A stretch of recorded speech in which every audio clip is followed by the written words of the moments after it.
विजयदशमी का पर्व देश भर में धूमधाम से मनाया जा रहा है। यह पर्व बुराई पर अच्छाई की जीत का प्रतीक है। देश भर में रावण दहन की भव्य तैयारियां भी की जा रही है। भोपाल में आज 28 जगह दशहरा उत्सव धूमधाम से मनाया जाएगा। कोलार में 105 फीट, राजेंद्र नगर में 60 फीट और बिट्टन में 53 फीट ऊंचे रावण के पुतले का दहन होगा। अन्य जगहों पर 51, 45, 41 और 31 फीट के पुतले जलाए जाएंगे। आतिशबाजी से आसमान रंगीन होगा और उत्सव की रौनक बढ़ाएगा। इसके साथ ही मारवाड़ी रोड से छोला दशहरा मैदान तक भव्य चल समारोह भी निकाला जाएगा, जिसमें बड़ी संख्या में लोग हिस्सा लेंगे। सुरक्षा के पुख्ता इंतजाम भी कर दिए गए हैं। इधर अगर छत्तीसगढ़ की बात करें तो राजधानी रायपुर में 110 फीट ऊंचे रावण के पुतले का दहन किया जाएगा, जिसकी सुरक्षा के लिए 24 घंटे पुलिस तैनात है। दहन के बाद 30 मिनट तक आतिशबाजी होगी। दुर्ग की बात करें तो 58 स्थानों पर आज रावण दहन होगा, जबकि रायगढ़ के नटवर हाई स्कूल में सबसे बड़ा 57 फीट का रावण जलेगा। बिलासपुर में भी 101 फीट ऊंचा रावण तैयार है।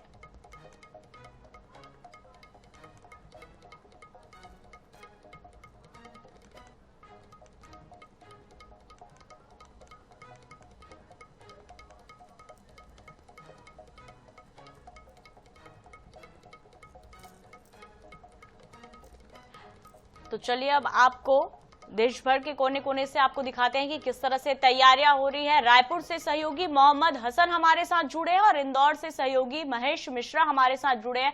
सबसे पहले रुक करेंगे राजधानी रायपुर का। तो हसन, आज विजयादशमी का पर्व है, जोर शोर से इसको लेकर तैयारियां भी की गई हैं और किस तरह का माहौल आज बना हुआ है, सुरक्षा के क्या इंतजाम किए गए हैं और दर्शकों के लिए किस तरह से बैठने की व्यवस्था की गई है?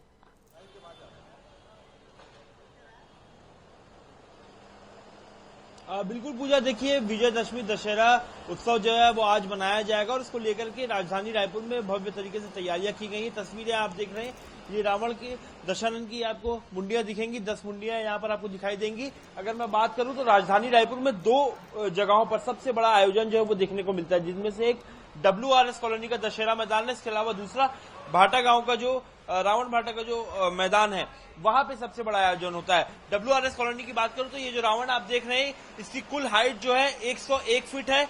इसके अलावा मेघनाथ और कुंभकर्ण की हाइट की बात करें तो 85 फीट के बनाए गए। ये मैदान की तस्वीरें, मैदान में आप देखेंगे बीचों बीच आपको रावण का पुतला जो है वो दिखाई देगा, जो कि करीब 101 फीट का है।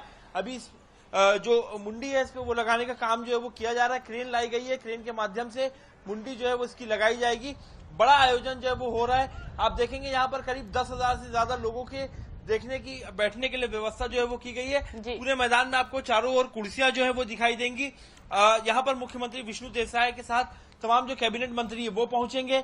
इसके अलावा अगर मैं एक बात बोलूं तो आप ये भी देखेंगे कि जो तस्वीरें हैं यहाँ पर, जो उसका सर जो लगाया जाएगा रावण का, उसको लेकर के क्रेन के माध्यम से उसके सर को उठाया जा रहा है। साथ ही जो पीछे जो है वो रेलवे ट्रैक है, तो ऐसे में उसके देखते हुए सुरक्षा की दृष्टि से पैक कर दिया गया उसे। और करीब कुल 400 जवानों की ड्यूटी जो है वो आज यहाँ पर लगाई जा रही है शहर भर में रावण दहन को लेकर के। इसके अलावा 200 ट्रैफिक पुलिस कर्मियों की भी ड्यूटी है, ताकि ट्रैफिक व्यवस्था सही रहे। ये मंच है, मंच तैयार हो चुका है। मुख्यमंत्री विष्णु देसाई, उनके साथ तमाम कैबिनेट के मंत्री पहुंचेंगे। एक और महत्वपूर्ण बात बता दूं, जैसा कि आप देख रहे हैं कि मौसम जो है राजधानी रायपुर का वो लगातार बदल रहा है। मानसून अभी भी राजधानी रायपुर के साथ साथ प्रदेश के अलग अलग हिस्सों में एक्टिव है। ऐसे में कहीं ना कहीं सभी लोगों को ये डर भी है, साथ ही साथ कि अगर बारिश होती है तो कहीं ना कहीं रावण दहन जो वो नहीं हो सकेगा। जिन लोगों ने ये रावण को बिल्कुल मोहम्मद, हम देख भी पा रहे हैं कि अभी से लोग वहां पर आ गए हैं और वाकई बारिश का माहौल है, तो इसमें और बड़ी चुनौती हो जाएगी। अब रुक कर लेते हैं इंदौर का, जहां से महेश मिश्रा हमारे साथ जुड़े हुए हैं। महेश, वाकई अगर छत्तीसगढ़ की बात करें तो मौसम यहाँ पर हो सकता है कि थोड़ा सा आज के इस कार्यक्रम को किरकिरा कर सकता है। अगर इंदौर की बात करें तो इंदौर में मौसम कैसा है और रावण दहन को लेकर क्या कुछ व्यापक तैयारियां की गई है, दर्शकों के बैठने के लिए क्या कुछ व्यवस्था की गई है और सुरक्षा के क्या इंतजाम किए गए हैं? देखिए पूजा, इस वक्त मालवा के इलाके में मानसून लगभग विदा हो चुका है। इंदौर और इंदौर के आसपास के इलाके में इस वक्त बारिश की कोई संभावना नहीं है, मौसम खुला हुआ है। हालांकि चंबल का जो बेल्ट है, ग्वालियर का जो बेल्ट है, उस बेल्ट में अभी इस बात की संभावना है, वहां पे बारिश हो रही है, मौसम वैसा है। इसके बावजूद भी इंदौर में 400 से ज्यादा जगहों पे बड़े आयोजन होते हैं।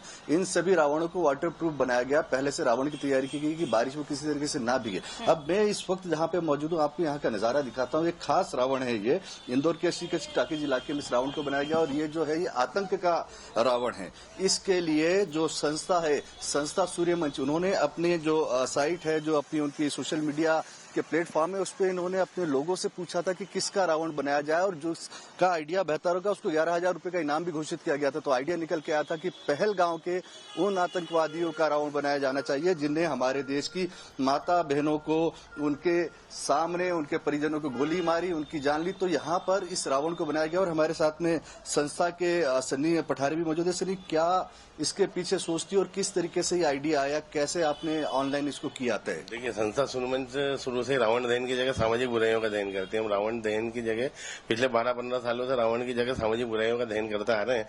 पहले भी हम आसाराम, कसाब, लादेन, तरह तरह की सामाजिक बुराइयों का, बलात्कारियों का, रेपिस्टों का रावण दहन कर चुके हैं। इस बार हमने, क्योंकि पहलगाम पे जो हमला हुआ था, उस हमले को देखते हुए, उसके प्रति अंदरूनी रोष जताते हुए ऑपरेशन सिंदूर की थीम के तहत इस आतंकवादी रावण के पुतले का निर्माण किया है। आतंकवादी रावण के पुतले का निर्माण किया है और इसका दहन किया जाएगा इंडिया या भारत लिखी हुई मिसाइल प्रतीकात्मक रूप से। साधु संत इस रावण का दहन करेंगे। हमने इसके लिए सोशल मीडिया और संस्था की साइटों पे लोगों से आइडियाज के लिए हमने बकायदा सोशल साइटों पर 11,000 का इनाम पुरस्कार देकर आइडियाज मांगे थे। कहीं 50 आइडियाज आए, किसी ने कसाब, किसी ने लादेन, किसी ने आतंकवाद, किसी ने बहुत से डोले। लक्की ड्रा के माध्यम से ऑपरेशन सिंदूर के तहत हमने आतंकवाद टीम का लक्की ड्रा का विजेता का इनाम निकला। इसको 11,000 पुरस्कार राशि भी रावण दहन आयोजन स्थल पर शाम को ही दी जाएगी। और मन में विचार आया कि क्यों ना आतंकवाद को बताते हुए, तो आतंकवाद के आपके सामने प्रतीकात्मक पुतला लगाया है। तो ये देखिए, ये होता है बुराइयों का दहन। यहाँ पे बुराइयों का दहन किया जाता है। और आपको एक महत्वपूर्ण बात मैं बता दूं कि आज इंदौर में अब से लगभग 2.5 घंटे के बाद में मुख्यमंत्री डॉक्टर मोहन यादव खुद यहाँ पे होंगे। इंदौर पहुंचेंगे। इंदौर पहुंच के डीआरपी लाइन में वो शस्त्र पूजा करेंगे। जो दशहरे की एक पारंपरिक पूजा होती है वो यहाँ पे पूजा करेंगे, शस्त्र पूजन करेंगे, अश्वों की और जो वाहन है उनकी पूजा करेंगे। और उसके बाद में यहाँ से मुख्यमंत्री दिल्ली के लिए निकलेंगे। उसके बाद में उनके निकलने के बाद में शहर में 400 जगहों पे अलग अलग स्थानों पे रावण दहन होगा, जिसमें चिमन बाग, जीपीओ चौराहा, दशहरा मैदान। और यहाँ पे रावण लगभग 101 फीट के ऊपर के रावण बनाए गए हैं। पूरी तरीके से रावण, मेघनाथ, कुंभकर्ण, बिल्कुल महेश, और वाकई जिस तरह से ये पर्व जाना जाता है, बुराई पर अच्छाई की जीत, और उसको बिल्कुल अच्छे से चरितार्थ करने की कोशिश की गई है इस पुतले के जरिए। आपके पास वापस लौटेंगे महेश, रुक कर लेते हैं ग्वालियर का। वहां से भी हमारे सहयोगी जावेद खान हमारे साथ जुड़े हुए हैं। जावेद, कैसा माहौल है रावण दहन को लेकर? क्या कुछ तैयारियां की गई है, क्या कुछ उत्साह है, और क्या इंदौर की तरह यहां पर भी किसी स्पेशल थीम के तहत रावण को तैयार किया गया है, वाटर प्रूफ रावण बनाया गया है? क्या कुछ जानकारी? जी बिल्कुल, ग्वालियर की बात की जाए तो ग्वालियर में जो इस समय खड़ा हूँ वो श्री रामलीला समारोह समिति है। और मेरे पीछे आप देख सकते हैं कि 89वां वर्ष यानी 80 साल से ये रामलीला यहाँ पर चल रही है। और सबसे बड़ी बात है कि इसी मैदान पर, जिसे फूलबाग मैदान कहा जाता है, यहाँ पर रावण, मेघनाथ और कुंभकर्ण के पुतले लगातार बन रहे हैं। लेकिन उसमें मौसम का असर है और थीम तो वही है जैसे हर साल बनते हैं। लेकिन आप देख सकते हैं कि मेरे दाहिने बाएं तरफ जो उसके रावण, कुंभकर्ण और मेघनाथ के पुतले हैं उनको पूरा ढाक के रखा गया है। हालांकि अंतिम रूप दे दिया गया है और उसमें आतिशबाजी भी लगाई जा रही है। लेकिन मौसम अभी फिलहाल खुला हुआ है, लेकिन उसके बाद भी एक आशंका है कि शाम तक कोई बारिश आ जाए। उसके लिए पूरा बड़े जो उसकी पॉलीथीन की बैग्स हैं उसको कवर किया गया है। और रामलीला दाहिने तरफ चल रही है, लेकिन यहाँ पर जो उत्साह है, लोग, बच्चे भी यहाँ देखने के लिए पहुँच रहे हैं। लेकिन जो कारीगर हैं बनाने वाले, उन्होंने अभी अंतिम रूप देने दिया है। आप ये कब तक, चूंकि मौसम को देखते हो, अभी तक आपने खड़े नहीं किए पुतले? बस ठड़े तो वैसे किरण मशीन आया है, हाल ठड़े करवा देंगे। हाँ, उसकी दिक्कत है। हर साल कितने बजे कर देते? वही 12-1 बजे ठड़े हो जाते हैं दोपहर में। हाँ, दोपहर को। तो अभी लेट क्यों किया? अब लेट वो किरण मशीन के चक्कर में हो रहा है। मौसम की वजह से भी कोई खतरा है? मौसम की वजह से भी खतरा है। अपना मौसम भी हो रहा है तो डर लग रहा है, मतलब बारिश नहीं आया है तो कैसे ठड़े होंगे। अच्छा, इसमें जो आप कह रहे थे आतिशबाजी लगा दी गई है, अभी लगना बाकी? नहीं, आतिशबाजी तो पूरी लग गई है इसमें। हाँ, तो ये हर बार ये होता है, इस बार कुछ मौसम की विपरीत परिस्थितियां, उसकी वजह से आपको लग रहा है कि कोई आशंका है कि शाम को अच्छे से दशहरा दहन हो चुकेगा? अभी तो आशंका ये है कि अब बदल हो रहा है, हो सकता है कि शाम तक अगर बारिश नहीं हो, हम तो ये सोच रहे हैं कि अपने प्रोग्राम अच्छी तरह से निबट जाए, और अगर ऊपर वाले की मर्जी अगर पानी आनी आ गया तो उसमें अपन लोग क्यों नहीं कर पाएंगे। इंतजाम तो पूरे किए गए। वैसे इंतजाम अपने पूरे हैं, और बारिश की वजह से अपन काम भी वैसे लेट गए, दोबारा मेहनत करनी पड़ी रावणों में भी, आतिशबाजी में भी, और अपन ये लगा रहे हैं कि शाम तक बदल खुले रहे, मतलब जब तक प्रोग्राम हो जाए। बिल्कुल मौसम के ऊपर पूरा डिपेंड करता है। और ये रामलीला का जो आज आखिरी दिन है, यहाँ पर ये श्री रामलीला समारोह समिति द्वारा ये आयोजन किया जा रहा है, और यहाँ पर कई दिनों से ये रामलीला चल रही थी, लेकिन सबसे बड़ी बात है कि आयोजन समिति की भी फिक्र है। आप देख सकते हैं चारों तरफ यहाँ पर पॉलीथीन से जितने भी पुतले हैं उनको कवर किया गया है, और मौसम का कोई भरोसा नहीं है। कल भी बारिश हुई है, परसों 3 दिन से लगातार ग्वालियर में बारिश हो रही है। हालांकि मौसम अभी खुला हुआ है, लेकिन अभी मौसम के साथ साथ जो मिजाज है उसको देखते हुए लगता है, चूँकि आप आयोजन से आज रामलीला में क्या होने वाला है बताइए। रामलीला में रावण और कुंभकर्ण और मेघनाथ जी के पुतलों का दहन होगा। तो ये कुछ मौसम को देखते हुए कोई विशेष तैयारी? मौसम को देखते हुए तैयारी से विशेष उनने बहुत ही सावधानी रखी है, पुतलों को बहुत हिसाब से रखा है, और सब कुछ ईश्वर के ऊपर है बाकी तो। दर्शक आएंगे? बिल्कुल, दर्शक तो अभी से आ रहे हैं, देखने वालों को ताता तो अभी से शुरू हो जाएगा कि जैसे ही पुतला लगना शुरू होता है उसी के बाद से पूरा ग्वालियर शहर उम्र पड़ता है। ये बिल्कुल मैं बताना चाहूँगा, मेरे लेफ्ट साइड में यहाँ पर जो पोस्टर्स लगे हैं, जो श्री रामलीला समारोह समिति का जो 89वां गौरवशाली वर्ष है, आपको बताना चाहूँगा ये रामलीला है। ये रामलीला जो सिंधिया परिवार है उसके द्वारा आयोजित की जाती है। वर्तमान में ज्योतिरादित्य सिंधिया इस रामलीला के संरक्षक हैं, और उनके संरक्षक में ही ये रामलीला होती है। यहाँ पर अभी उन्होंने अभी जो देवघर है उसमें अपने शमी पूजन भी किया है सिंधिया जी ने, और रामलीला में भी कल देखने के लिए आए थे, और उन्होंने यहाँ रामलीला के दर्शन किए थे सपरिवार। और आज सुबह देवघर में तो तैयारियां तो बिल्कुल भव्य तरीके से भी चल रही है। जावेद बने रहिएगा। अब रुक कर लेते हैं न्यायधानी बिलासपुर का, जहां से हमारे सहयोगी पंकज गुप्ते हमारे साथ जुड़े हुए हैं। पंकज, 101 फीट ऊंचे रावण के पुतले का आज यहां पर दहन होना है, लेकिन अगर छत्तीसगढ़ की बात करें तो आंख मिचौली यहां पर मौसम जो है वो खेल रही है, कभी भी अनावश्यक बारिश हो रही है। तो ऐसे में बचने के लिए, क्योंकि दुर्ग में हमने देखा वाटर प्रूफ रावण का पुतला बनाया गया है, ताकि आतिशबाजी जो होती है उसका मजा जो है वो किरकिरा ना हो जाए। दर्शक बड़ी संख्या में आते हैं क्योंकि आतिशबाजी देखने के लिए। तो क्या बिलासपुर में भी इस तरह के कुछ इंतजामात किए गए हैं? बिल्कुल, आपका कहना बिल्कुल सही है। मौसम का मिजाज काफी बिगड़ा हुआ है। पूरे छत्तीसगढ़ में कहीं ना कहीं पर अलर्ट जारी किया गया है। देखना ये होगा कि जो मौसम है वो साथ देता है कि नहीं। जो आज विजयदशमी का त्योहार है उसको बड़ा धूमधाम से पूरा न्यायधानी में मनाया जा रहा है, जहां पर कहीं पर 101 फीट के रावण है तो कहीं 50 फीट। जहां भी खड़ा हूँ सार्वजनिक विजयदशमी उत्सव के मंच पर, यहाँ पर आप देख सकते हैं 71 फीट का यहाँ पर रावण बनाया गया है। बताया जाता है ये 71 फीट का रावण है जो पिछले 50 वर्षों से लगातार यहाँ पर सार्वजनिक जो मंच के द्वारा जितने भी लोग हैं यहाँ पर के व्यापारी वर्ग है, युवा वर्ग है, सभी लोग मिलजुल करके इस रावण दहन का आयोजन करते हैं। बस अभी जो आयोजक है उनके चेहरे पर साफ चिंता दिखाई दे सकती है कि जो बरसात है वो ना हो जाए, क्योंकि जो पुल तक जो व्यवस्था की गई है उस व्यवस्था के अनुसार बरसात को लेकर के उस तरीके से इंतजाम तो हालांकि नहीं दिखाई दे रहा है। आयोजक से हम बात करेंगे जी, ये बताएंगे कि बरसात को देखते हुए क्या इंतजाम किए हैं और कितने वर्ष हो गए आप लोग यहाँ पर बनाते हुए? ये हमारे इस आयोजन का 50वां वर्ष है, सार्वजनिक विजयदशमी उत्सव। और बरसात को लेकर बात ऐसी है कि रावण जी जो है खुद में कितने विद्वान पंडित थे कि वो अपनी व्यवस्थाएं खुद बना लेंगे। वो कभी रावण ने शिव जी को जब मना लिया था, तो हो सकता हमारी इस बरसात को भी रोकने का सामर्थ्य उनमें होगा। बिल्कुल, और लोग से बात करते हैं। किस तरीके से आज विजयदशमी को उत्सव मनाया जा रहा है? आज हमारी समिति द्वारा 50वां वर्ष है, तो बहुत ही धूमधाम से मनाया जा रहा है। बस पानी ना गिरे, लेकिन पानी गिरेगा तो भी से भी रावण तो दहन होगा ही होगा। और सभी से निवेदन रहेगा कि अधिक से अधिक संख्या में इस आयोजन में शामिल हों।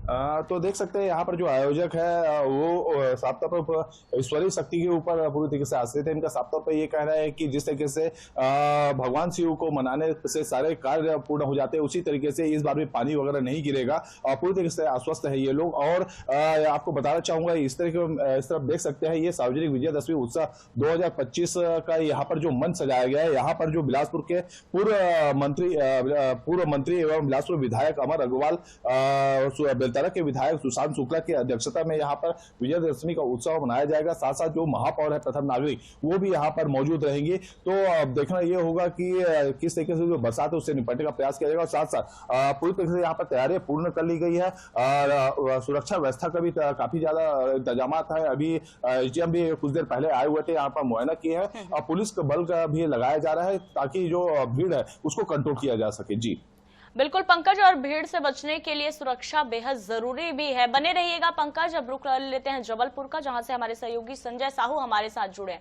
तो संजय, आज विजयदशमी का ये पर्व मनाया जा रहा है, धूमधाम से मनाया जा रहा है। बात करें अगर संस्कार धानी की, तो किस तरह की तैयारियां की जा रही हैं, सुरक्षा के क्या कुछ इंतजाम किए गए हैं?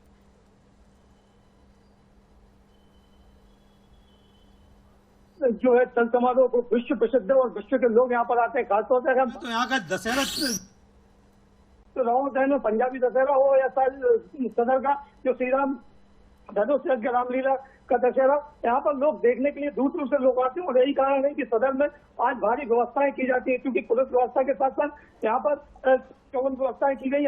देख सकते हैं कि सदर मैदान जो है शिवाजी मैदान में यहाँ पर रावण के जो पुतले हैं उनको सजाया गया है। हालांकि 2 दिन से बारिश के चलते यहाँ पर उनको वाटर प्रूफ जो रावण है उनको बनाया गया। रावण, मेघनाथ और कुंभकर्ण के पुतले हमको नजर आ रहे हैं। और कह सकते हैं कि बड़ी संख्या में लोग यहाँ पर आते हैं।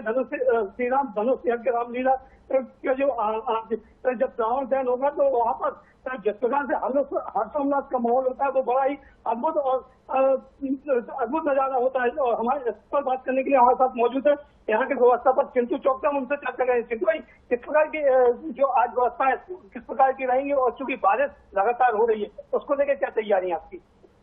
श्री धनुष यज्ञ रामलीला समिति सदर का ये आयोजन लगभग 144 वर्ष से हो रहा है। और जो हमारे रामलीला का मंचन लगभग 18 दिन चलता है।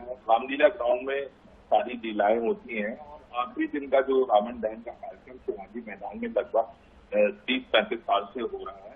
और जिस तरह का मौसम था उसी को देखते हुए हम लोगों ने वाटर प्रूफ रावण, कुंभकर्ण, मेघनाथ बनाए। कल काफी भारी वर्षा हुई, उसके बाद भी हमारे ये तीनों पुतले जब के तक खड़े। और जो भी ग्राउंड में गीला हुआ उसको लेके हम लोग भी व्यवस्था कर रहे हैं कि यहाँ पे लोगों को परेशानी ना हो, डस्ट डला रहे हैं। और भी व्यवस्था कर रहे हैं कि यहाँ पे लोगों को परेशानी ना हो, डस्ट डला रहे हैं और पूर्ण व्यवस्था हो रही है। और यहाँ पे लगभग पूरा ग्राउंड खचाखच भर जाता है। और इस बार तो शानदार मुंबई से इलेक्ट्रॉनिक आतिशबाजी का व्यवस्था की गई है। और यहाँ पे सर्वप्रथम पहले प्रभु की आरती के बाद यहाँ पे रामलीला का मंचन होगा, प्रभु श्री राम और रावण का युद्ध होएगा और उसके बाद यहाँ पे शानदार आतिशबाजी होगी।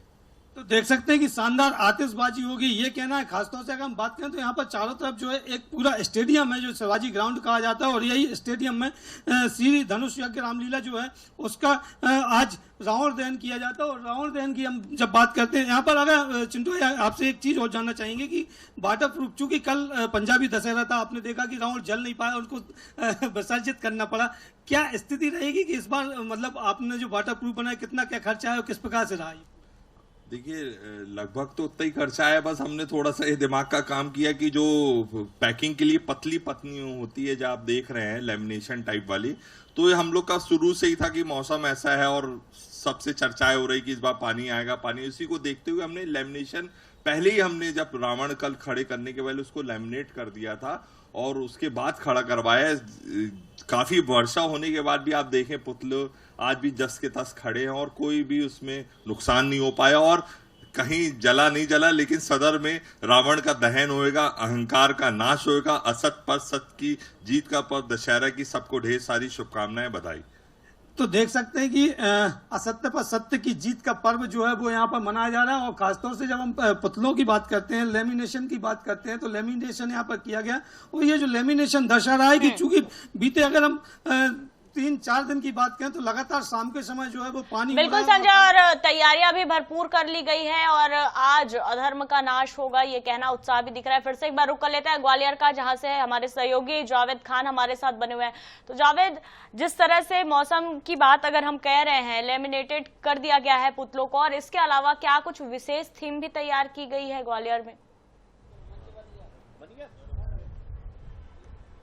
जी बिल्कुल, ग्वालियर में जो दशहरा का जो उत्सव है आज वो अभी चल रहा है, और चूंकि केंद्रीय मंत्री ज्योतिरादित्य सिंधिया, जो कि सिंधिया रियासत की एक परंपरा है, उसके अनुसार उन्होंने अभी जो उनका देवघर है, जो कि गुरु माने जाते हैं, वहाँ पे पूजन किया है। पारंपरिक वेशभूषा जो होती है सिंधिया परिवार की, उसके अनुसार किया है, और यहाँ दशहरे के लिए विशेष तैयारी की गई है। और जो यहाँ पर रामलीला आयोजन समिति है, उसके संरक्षक रमेश अग्रवाल जी मेरे साथ मौजूद हैं और पूर्व विधायक भी हैं, वे उनसे जानते हैं कि सर आज जो शाम को कार्यक्रम होने वाला है, कुछ मौसम का भी आपने प्रिकॉशन लिए हैं, किस तरीके की तैयारी है?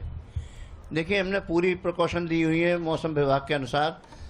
अभी हम 2 बजे, 2:30 बजे, 3 बजे के बीच में जो हमारे पुतले हैं उनका खड़े कर देंगे हम। अभी तो हमने उनको ढक के रखा हुआ है, लेकिन हमें उम्मीद है कि भगवान हमारी रक्षा करेगा और पानी नहीं आएगा। और 60 फुट और 65 फुट के पुतले हैं, इनका हम दहन करेंगे। एक चल समारोह निकल रहा है शहर से, और चल समारोह यहाँ 9:30 बजे पहुँच जाएगा। जैसे चल समारोह है वैसे पुतलों का दहन करेंगे। जैसे दूसरे शहरों में कुछ वाटर प्रूफ पुतले बनाए गए, क्या ऐसी टेक्निक यहाँ भी अपनाई गई? वाटर प्रूफ पुतले मैं नहीं समझता बन सकते हैं, क्योंकि अगर वाटर प्रूफ उसमें कुछ पन्नी वगैरह ये लगा हुए तो उसमें आतिशबाजी नहीं चल पाएगी, तो इसलिए वो प्रश्न ही नहीं बनाने का। अच्छा, ये चूंकि आप सिंधिया परिवार से काफ़ी नज़दीक से जुड़े हुए हैं, क्या लगता है जो परंपरा है, दशहरा बड़ा धूमधाम से रियासतकालीन मन रहा है, कई सालों की पीढ़ी की परंपरा है, शाम को समी पूजन होने वाला है, किस तरीके का आयोजन होता है? समी पूजन में सिंधिया परिवार के जो मुखिया होते हैं वो समी का पूजन करते हैं। सबको वहाँ जो पत्ती के रूप में सोना होता है उसको वितरित करते हैं। उसके बाद शाम यहाँ से जाने के बाद, देवघर जाने के बाद, फिर रात को महल में जो भी प्रतिष्ठित लोग हैं, शहर के लोग हैं, जो भी मिलना चाहें। तो जावेद बने रहिए हमारे साथ, और कुछ तस्वीरें जो आ रही हैं जबलपुर से, बुढ़ादेव हो या कांकलिन माता हो, हिंगलाजिल माता हो, दंतेश्वरी माता हो, जो कोई भी माता के स्वरूप इस दशहरे में शामिल होंगे, उन्हें यहाँ के दशहरा समिति यानी सरकार के द्वारा उसे खाने के लिए चावल दिया जाता है। आप देख सकते हैं ये जो असंख्य देवी देवता को लेके ये खड़े हैं, और अपने देवी के साथ में, ये कोई राशन या कि दुकान का लाइन नहीं है, ये अपने देवियों के साथ पहुंचे हैं और देवियों के भोग के लिए देवी खुद अपने लाइन में खड़े हुए हैं। ये तस्वीर जो है आप क्या कहेंगे, या आस्था कहेंगे या आस्था के साथ खिलवाड़ कहेंगे, क्योंकि जो दशहरा समिति है उनको ये समझना चाहिए कि ये देवी है जो अखंड ब्रह्मांड के मालिक है, माता है, जो सभी को रक्षा करते हैं। और ये जो लोग खड़े, ये सभी जो पुजारी है, गायता है, और ये बस्तर के सुखी खुशी के लिए कामना करते हैं। और ये अगर लाइन में खड़े होकर अपने चावल या भोग के लिए इंतजार करना पड़े तो कितनी शर्म वाली बात है। ये तस्वीर, ये जो दशहरा समिति है, इनके समझना चाहिए, ये जो देवी है ये माता का आराध्य देवी है, माता बस्तर का ये रक्षा करते हैं, पूरा ब्रह्मांड का रक्षा करता है। ये अपने एक टाइम की भोजन के लिए यहाँ पर लाइन में खड़ा होना पड़ रहा है। कितना दुख लगता है जब माता को लेकर खड़े होते हो आप? 1-1.5 घंटा हो गया है खड़े होते होते। जब तक माता को नहीं दिखाओगे नहीं मिलेगा? नहीं मिलेगा। ये गलत है कि सही है? वो तो अब सही है। गलत है कि सही है? सही है ना। माता यहाँ पर खड़ा होगा तभी मिलेगा? तभी मिलेगा। आप बताइए। जब तक खड़े होगा तब तक मिलेगा ये मन के बतिया। ये बताइए, माता ब्रह्मांड का मालिक है, क्या इसको लाइन में लगना सही है? सही है। क्या कहेंगे? सही है, सही है। हाँ। मतलब ये जब तक खड़े नहीं होगा तब तक नहीं मिलेगा? हाँ, जब तक वो पारी नहीं आएगा तब तक नहीं। तो आप समझ सकते हैं कि ये इनका मानना है, क्योंकि ये बस्तर के भोले वाले आदिवासी समुदाय के लोग हैं और गायता पुजारी भी है। इनका मानना है कि जब तक अपने देवी देवताओं को लेकर ये लाइन में। तो चलिए, आपको विभिन्न क्षेत्रों से आपको दिखाया कि किस तरह से यहाँ पर दशहरे की तैयारियां चल रही हैं। आप सभी का तमाम जानकारी देने के लिए बहुत धन्यवाद, और फिलहाल इस बुलेटिन में इतना ही। ताजा अपडेट्स के लिए बने रहिए NS 24/7 के साथ। नमस्कार।